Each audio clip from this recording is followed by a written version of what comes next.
So as we think about the church in the 2nd century, one of the fascinating issues about the church in the early years is growth.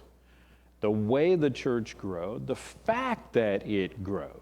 We tend to treat this 2 millennia on as if the growth of the church was inevitable, as if, God was behind it and therefore it would happen, and therefore it is not of any particular interest what actually happened or why.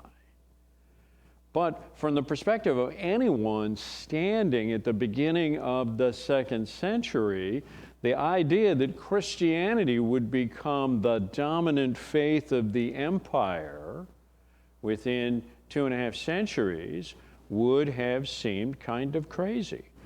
Christians at the beginning of the 2nd century were a fringe group who were a minor fraction of the people in the empire. Most people in the empire did not know a Christian and did not know anything about Christianity at the beginning of the 2nd century. Next slide. So let's spend a little time thinking about what happened that caused the church to grow in the way that it did. And to understand church growth. As a matter of fact, go to the next slide. This is the story of church growth in the Roman era, in the early years of the church. So from the year 50 or so to the year 350, this is more or less what happened. Now, this is not based on census data, but this is based on what do we know about what occurred over these years. And these numbers actually come from the sociologist Rodney Stark, who has studied this not as a historical item or as a study in evangelism. Stark has studied this as a sociological phenomenon. What is it that causes churches to grow? What is it that causes people to join churches? So when you look at this, this is based on growth at a rate of 40% per decade, which is a growth rate of 3.42% per year in the church. Now, over the 1st century, after Joseph Smith published the Book of Mormon, the Mormon church grew at a rate of 43% per decade. Okay? So 40% per decade is something that is supported by the growth of other religious groups across time. And sociologically, in the way that people behave, in the way that groups that succeed grow, this is basically what things look like. And this is basically what the other evidence suggests is what happened in the Roman era. Now, in the year 40, there were probably more than 1,000 Christians. Based on what had happened at Pentecost, based on what had happened at the very beginning, there were probably 4,000 or 5,000 Christians. But in an empire that had 60 million people, 5,000 Christians is pretty much nobody, right? So, but by the year 100, maybe you got 10,000 Christians. Top end, maybe 12,000 in an empire of 60 million people. So Virginia. When Constantine became emperor, he legitimized Christianity. My question is, would the numbers from 40 to 300 reflect those alive after persecution, or those who were alive and endured the persecution? Yeah, so we're going to look a little bit at how did persecutions impact this? Okay, when does Constantine get converted to Christianity? 312. Okay. So 312, at a point where Christians were more than 10% of the people in the empire, but probably not yet 25% of the people in the empire. So at the time that Constantine is converted, Christians are a significant part of the people in the empire. They're far from a majority at that moment, but they are a large and significant part of the population of the empire at that moment. And the evidence strongly suggests that that Christians had made more inroads with the senior people in the Roman world than perhaps with any other group. When you look in the 4th century, the 300s, if you look at every piece of information we have about who was born and who was died, in the senatorial class in Rome, the upper crust of Roman society, about 50% of the men in the 4th century, in the 300s, are Christians, and about 85% of the women. Okay? And this is before Christians were half of the people in the empire. Okay? So Christianity spread among the Roman aristocracy faster than it spread almost anywhere else. Okay? So that's an important factor in what happened here. We know that there were Christians in the households, okay, servants, slaves, extended family of emperors from the middle of the mid to late 1st century. We know that there are Christians around Nero in the 60s who are members of his household. And most emperors over the next 2 centuries had one or more Christians who were either members of their families or who were working in prominent positions in their households. And so Paul, when he is imprisoned in Rome at the end of Acts, when he is under house arrest, it says that he had influence, among other things, with members of the Praetorian Guard who were responsible to protect the emperor and who were the people that were holding Paul, and with members, through them, with some members of the extended group of people around the Roman emperor. And so Christianity makes an early impact on the most senior people in the empire. But this is a tremendous part of the story of the early church. Once you get over 50% of the empire in 350, it becomes more difficult to find people to convert. Okay? Evangelism slows down at some point because it's harder to find people to evangelize, right? When you are 0.07% of the population, it's easy to find people to evangelize. Almost anybody that you bump into is somebody that you might evangelize, because nobody that you run into through the course of the day is likely to be a believer. 1 out of every 1,000 people, less than that, is a Christian at that time. So we see this is not growth, by the way, that requires mass conversions. This is not growth that requires a constant drumbeat of, thousands of people are converted in a day or in a moment. This is 3.42% per year. And this is what this looks like. So something like this is what happened. The numbers in 40, 50, 100 are probably higher than Stark's numbers here. Stark's numbers are probably too low. They're probably too conservative. Okay? But the number in 300 is not too high. Both Christian and pagan sources around the beginning of the 4th century estimate that Christians were at least 10% of the population of the empire. And Constantine is converted partly because information about Christianity has become common enough that he is aware. So we don't know exactly how he was evangelized, but knowledge about Christianity had become pretty common by that point.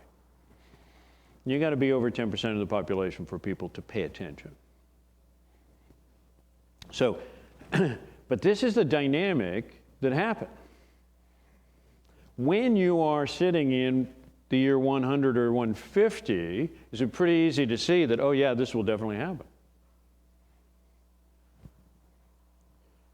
When a century on from the resurrection, more than a century on from the resurrection, you are less than 1/10 of 1% of the population, how confident are you that this evangelistic project is succeeding?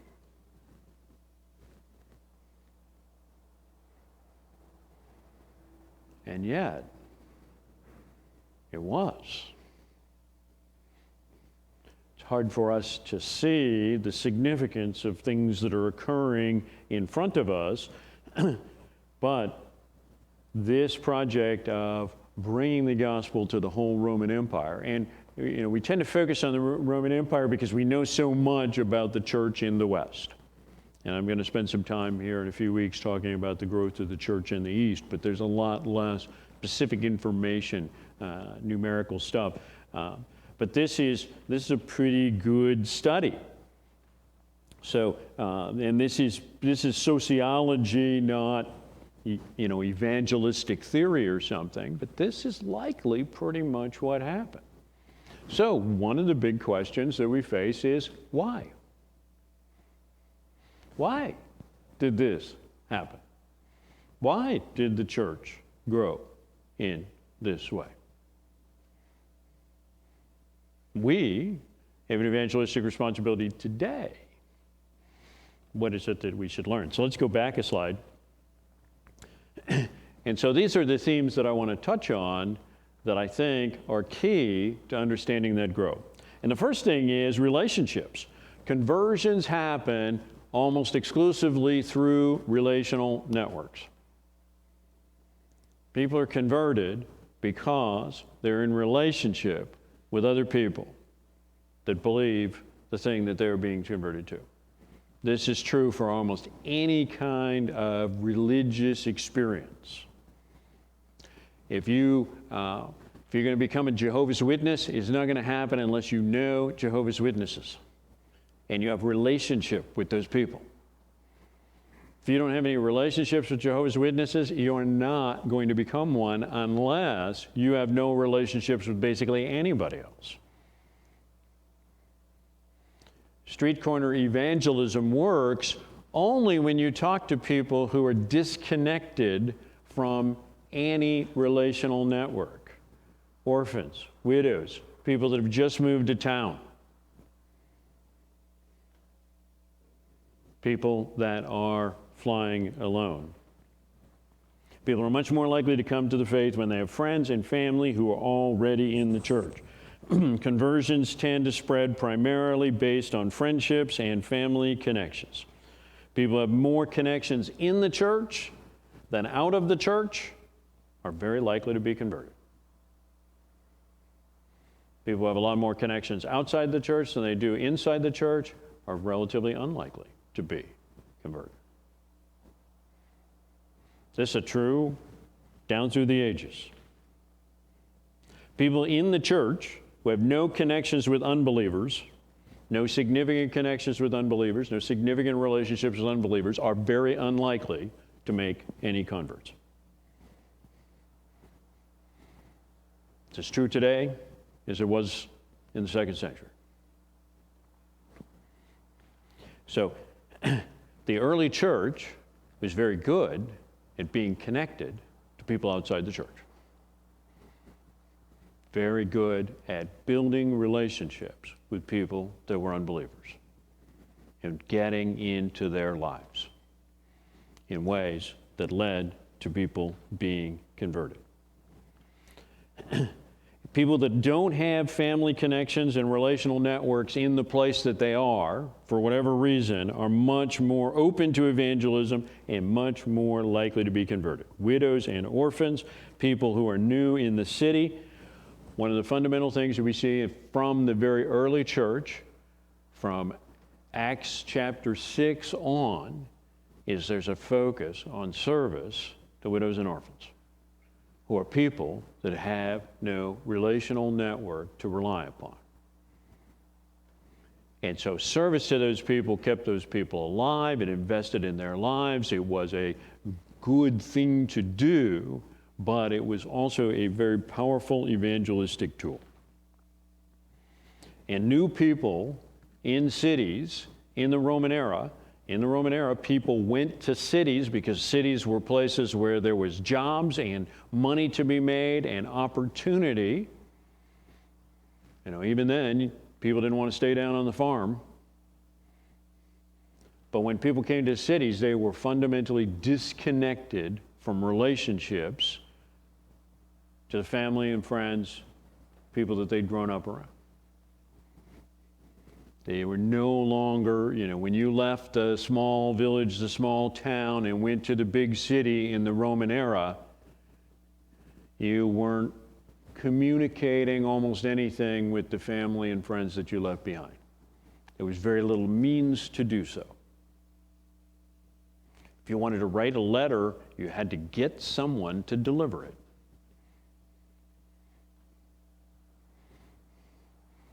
So if you knew somebody who was going that way and who would carry a letter for you, you could send a letter. But communicating was very difficult once you left the geographic area where your family and friends were. So new people in cities were disconnected and were looking for ways to connect with some people. And the church became a key place where Christians knew, if I went to a different city, there's a place for me to connect, and I will bring the people that I've befriended along the way. I will tell them, when we get to the city, I know some people, and we can stay with them for a while. And it'll be safe. They won't rob us. They will help us. And I have never even met them before. But I know they will do this because they're my brothers and sisters. And so, people who are deeply committed to some faith don't convert to another, almost ever. But people who are casually committed to a faith, those people convert to something else a lot. And so people that have no depth, no foundation in whatever it is they believe, the inactive, the discontented, the people who are around the fringe, the people who see themselves as connected but never actually involve themselves in any of the activity or do things, those are people that can be converted to something else. Many pagans in the 2nd century, through the patristic era, were people who were ripe for conversion because they were on the fringe. Pagan groups did not create commitment. And for the most part, they didn't ask for commitment. They just tried to drum up something where you'd show up from time to time and spend some money. But they didn't ask for any ongoing commitment. And so people that were associated with pagan groups were relatively easy to convert because the thing that they were doing was not a thing that they were really deeply embedded in. So these things are true across eras and help us to understand, how does the church come to grow today? It grows through relationships. If you don't have relationships with unbelievers, you are not going to make many converts. You would just not.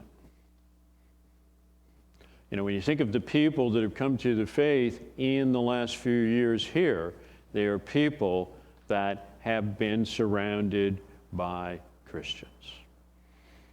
Our friend Randy Romano was converted through the basketball ministry here, but he was converted through the basketball ministry here because the guys on the basketball court became core friends in his life, and his sister was already a believer, and she and her friends were praying for him.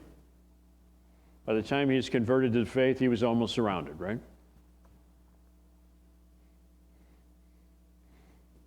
And that's the way conversion has really been happening for most people for 2 millennia. I became a Christian because I went 3,000 miles from home in a time when there was no email and communication wasn't all that big, and I became associated with a group of people who cared for me, despite the fact that I was far, far away from where I'd been. That's how I became a Christian. So relational networks were key then, they're key today. A second big point here is the church has been majority female from sometime in the late first century down through the ages. Now, important, I keep emphasizing the point, but women are important and respected in the New Testament. You sometimes hear different things about that the church has not respected women or whatever, but in the New Testament era, we see Mary, the mother of Jesus, and all the other Marys, Priscilla, who is partnered with her husband in ministry that Paul has great respect for. And Paul says that Priscilla saved my neck. He doesn't explain that. Phoebe, who's the deaconess, Lydia, who is the first convert of the church at Philippi and hosts it in her home. Junia, who with her husband Andronicus is part of the ministry at the church in Rome. In Romans 16, Paul mentions by name, thanks, 18 men and 15 women. Considering that Paul spent a good bit of his time on the road and traveled only with men and was an unmarried man, it's amazing that Paul had relationships with that many women, that he had that many connections with women. That indicates that the church at Rome was probably majority female already.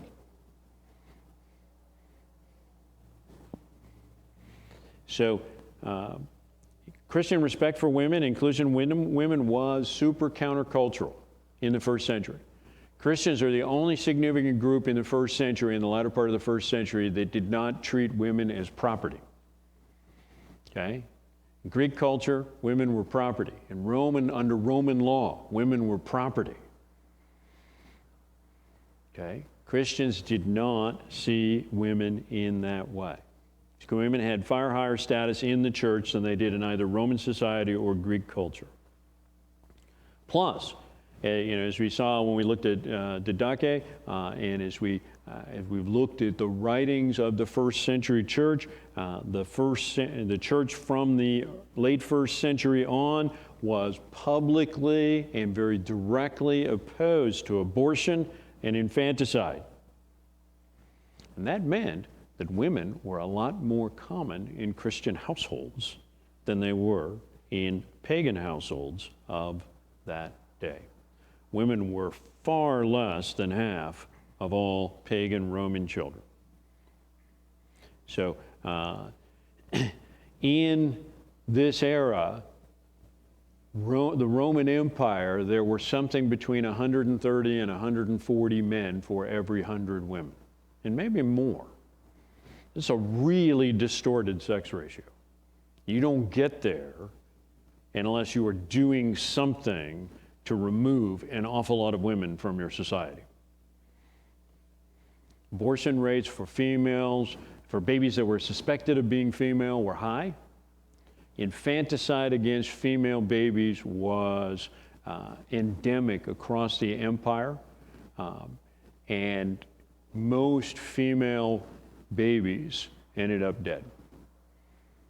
Children did not, or Romans across the Roman Empire, female children were not valued and were mostly exposed, as they said. That is, they left them outside to die or to be taken or something.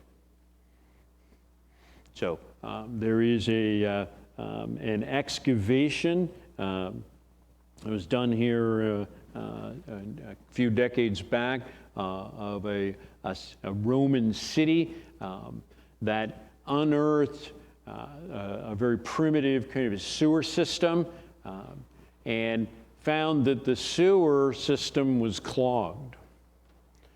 It was clogged with the bones of infants, hundreds of them, who had been dumped in the sewer. Probably almost all girls, or boys who were suspected of being in some way defective. The Roman writer Dio Cassius, writing around AD 200, complained that there were so few women in the Roman Empire that the population was shrinking. That's not made up. By AD 200, the Roman population, the population of the empire, the birth rate was so low that they were not at replacement level. Like Japan today. More people are dying than babies are being born. Okay. And in Japan today, by the way, people have lost interest in getting married, having children. Lots of people in their 30s have no children, or unmarried, and seem totally uninterested in any of these things. So, population is shrinking. The economy, serious problems. Okay? But the Roman Empire was facing this in the 2nd century. A study of 600 families around Delphi in Greece in this period found that of those 600 families, there was only one that had more than one daughter out of 600 families. That's not random. That's infanticide on a mass scale. So Christians, by valuing girls, by believing that girls were a blessing from the Lord, were incredibly countercultural. A husband, a Roman husband, writing from Alexandria to his pregnant wife back in Rome, actually wrote to her, and this is a straight up direct quote: "If it is a boy, keep it. If a girl, discard it." That's not a one-off. That's culture of the day. So when women are in short supply, and they're going to be treated as property. Christianity, meanwhile, had a message that said God cares about women as individuals and values women as individuals. The church valued and honored women and gave them roles that mattered and treated women as partners in the gospel. That is totally countercultural to anything else that was going on in that era. So as a result, women became a major part of the church from very early on. Now, women are consistently considered down to the ages to be more open to spiritual conversation, more open to spiritual interaction. That's true, as true today as it was then. The Emperor Valentinian, in AD 370, prohibited the evangelization of pagan women because so many women were being converted to the faith. He made a law against it. And the high numbers of women in the church meant that many women in the church were married to pagans, to unbelievers. Hence, Paul writes to the Corinthians about being unequally yoked. And what does this mean? How shall you then live? Because many women in the church were married to unbelieving men. So there was a need to address these unions.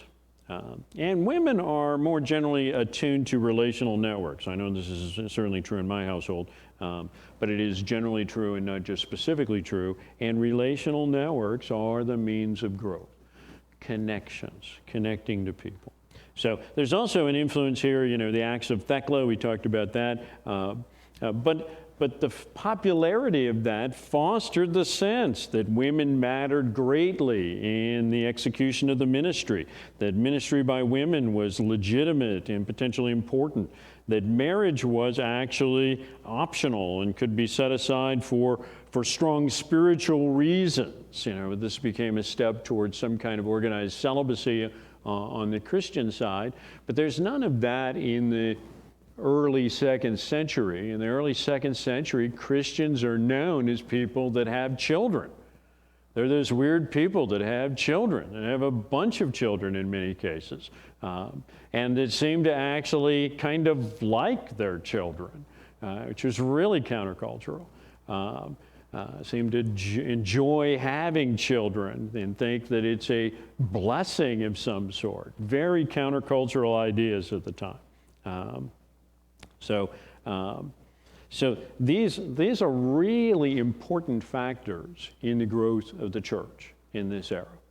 And if you're thinking about trying to understand growth of the church over the patristic era, you've got to understand the giant impact of the interest that women had in Christianity because of the way that Christianity treated women and thought about women, and how very countercultural that was.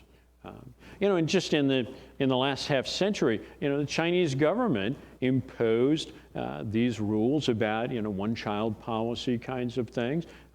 China has really distorted sex ratios today. 115, 120 men per 100 women in an age group. That is destabilizing.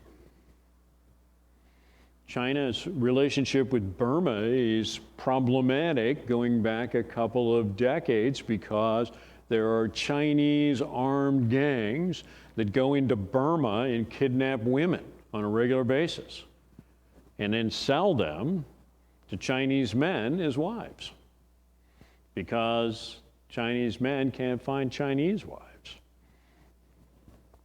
And so this also means that in more rural parts of China, girls who are approaching marriageable age are regarded as a valuable bargaining chip and tend to get married off by their families in exchange for some favor when they're pretty young.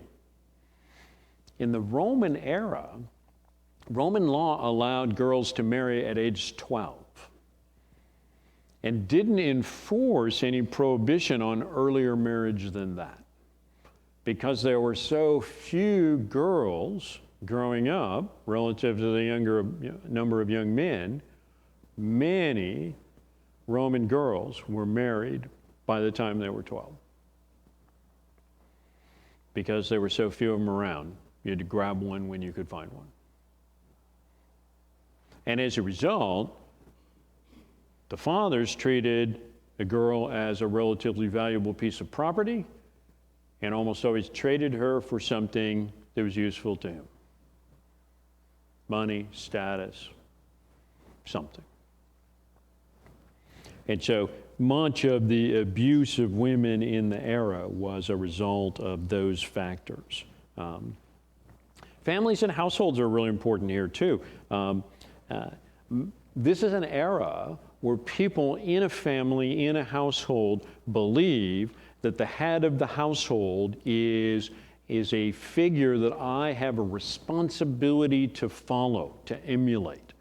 The strength of people's sense that I have a communal responsibility to my family was much higher than it is today in the society that we live in.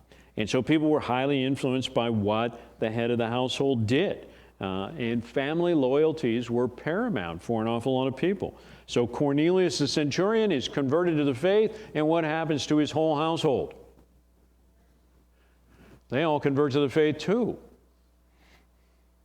Now, That's partly because of Peter's preaching, it's partly because of the work of the Holy Spirit, but it has a whole lot to do with the fact that they're members of Cornelius' household. And when Cornelius does something, they do what Cornelius does, because that's the way it works.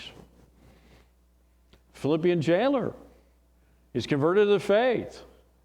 And his household, all of them too, right? Same dynamic. And so these are not uncommon things. These are reflections of the power of the culture. The Emperor Commodus, who succeeded Marcus Aurelius in the mid to late 2nd century, he had a concubine named Marcia who was a believer. And one of the things that Marcia got Commodus to do was there's a guy named Callistus who was a believer who had been sentenced to work in the mines until he died, and Marcia got Commodus to release Callistus. Callistus went on to become the Bishop of Rome.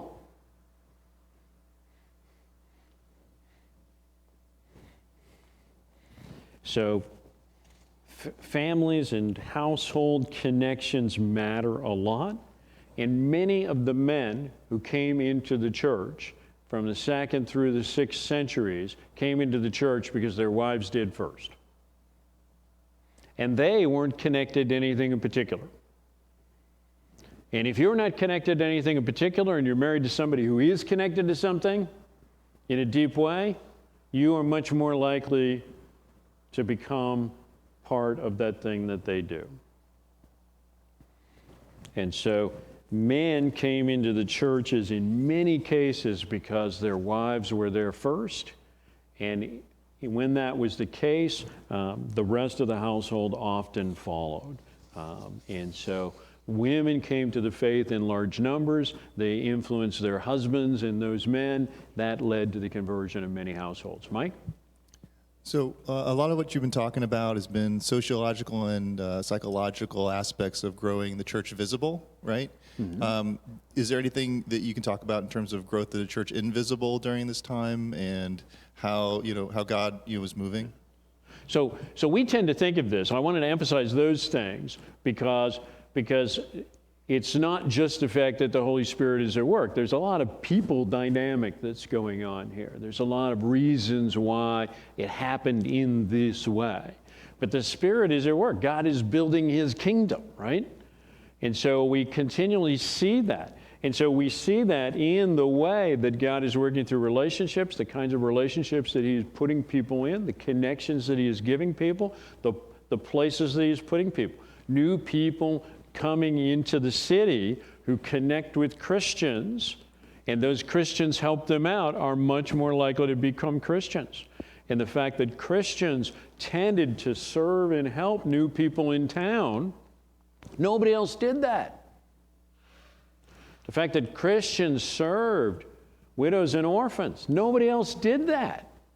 The pagans taught that mercy was weakness, that it was evil, and practicing mercy showed that you were a bad person. Christians actively were merciful towards people in need, and that drew people into the church in significant ways. When we fail to love others, to serve the community, we can expect that relatively few people are going to come in the door. Our investment in the clothing closet is service to this community. It's service to those in need. It's something that nobody else is doing. That's why we picked doing it. And it's something that draws people here every single week, that we can build relationships with. If people come into the clothing closet and they just get some clothes and go out, it has no impact. It's only when we get those people to sit down and have a cup of tea and talk and build relationship with them that we're going to see conversions. That's the way it works. That's how God gets into people's lives, is by us investing in the relationship. So there are two great plagues one in the 2nd century, one in the 3rd century. And one of the things that the great plagues did was show that paganism had no answers for disaster, no answers for suffering, no answers for difficult times. Pagan organizations had no way to respond to the great plagues. And that was a catastrophe for pagans, and it was an opportunity for Christians. And persecutions, Christianity had a cost from early on. So people that were not serious didn't stick around. The church was fairly regularly purged of fringe people because it was risky, and so they walked away. And so high commitment draws potential converts.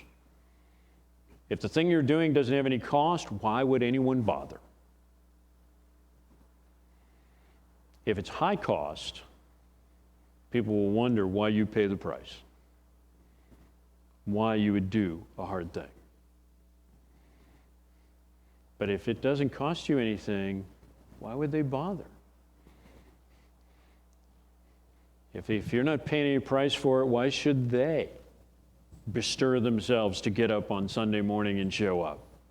Ray. Gene, I appreciate the role of the church in partnering in evangelism and the importance of relationships. In Romans chapter 15, verse 20, Paul wrote this, "And thus I make it my ambition to preach the gospel, not where Christ has been already named, lest I build on someone else's foundation, but as is written, those who have not heard of him will see, and those who have never heard will understand," which would seem to be a apostolic encouragement to also especially be outside the church. Yeah. So Paul, the implications of what Paul is saying there are first of all, go to places where the Christians aren't. Go to places where people have not yet been exposed to the faith. And so this is a huge driver for missions around the world. But it should also cause us to think, what are the places in our society where there aren't Christians? And how can we go to those places so that people there will hear the gospel and be exposed? So because there are people that are feeling cut off and lost and alone everywhere. And people like that are people that are ready to hear the gospel. So these are key factors in thinking about the growth of the church. So next slide, back to these numbers. Those are some of the fundamental factors that is important to keep in mind when you look at these numbers and when you think about the growth of the church across this era, is that this is happening by relational networks, and it's happening because Christians are connected to a lot of unbelievers, and in many cases, unbelievers find that most of the people that they're connected with are believers. And such people get converted at very high rates. And Christians build a reputation as people who practice mercy, who care about other people, who are willing to sacrifice themselves to some degree for the sake of others. This attracts people who are in need and attracts and builds commitment in them. The church spread very strongly, primarily through women, but through family networks as a result of that. And those dynamics are still true today.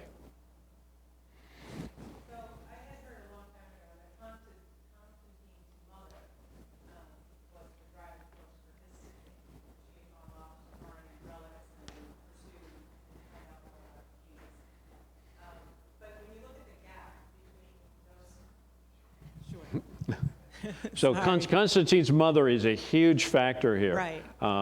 And she's a Christian long before he is, and she's a major influence. This is not an era where adult males tend to listen to mom very much, okay? That's not a cultural factor that's very apparent at the time, much more so today. But Constantine's mother is a hugely serious Christian. Right. You know, she travels across the Near East, seeking to go to the places that all these New Testament things happen. She comes back with the bones of saints and relics, and you know, and who knows specifically about how she obtained these things. But she went as the Dowager Empress. She went with money and servants and people. So she had resources to find stuff. But so she was an influence, and her prayers matter, right? So Constantine isn't converted, you know, as a man alone, but there are relationships around him where there are already Christians that are important in his life. And it's not just his mom. Right. And so when you look from the 10% to the 56.5% in just a gap of 50 years, what I felt always was it was Constantine being the head of the empire, saying, this is my faith, and that encouraged the people in general to adopt that same kind of faith. Yeah. And it was safer at that point to do so. Yeah, so once the emperor is converted, suddenly it becomes safe to become a Christian, and it becomes politically, potentially a little bit valuable to become a Christian, right? And so, you know, there's times when I wondered if Constantine's conversion wasn't a very bad thing for the church because it brought a lot of potentially unserious people into the church. But I want to point something out to you, and not to go all math guy on you because I'm totally not a math guy. But when you look at the 10.5% to 56.5%, that's the same rate of increase. Okay? The rate of increase is the same across this whole chart. 3.42% per year. It's just that once you get past 10%, 3.42%, you've got a lot of people. Once you get 6 million Christians, a rate of 3.42% makes a big deal. A lot more than it did when there were 7,500 Christians. But that's the same rate. It's not that the rate hasn't changed. The numbers are going up, but the rate is the same. And so it's likely that once Constantine was converted, that people came to the church at a higher rate, that caused some inflection, and so that the numbers in 350 actually ought to be a little higher because of that. But this is just mathematical. Okay? This isn't based on census information. This is based on what's the mathematical rate that gets you to about these numbers, which seem about right based on the other stuff that we've got. But once you get a lot of Christians, as long as those people still have contact with a lot of non-Christians, your rate of growth is going to be very high. I mean, the rate, the number, the numerical growth will be very high, even if the rate just stays the same.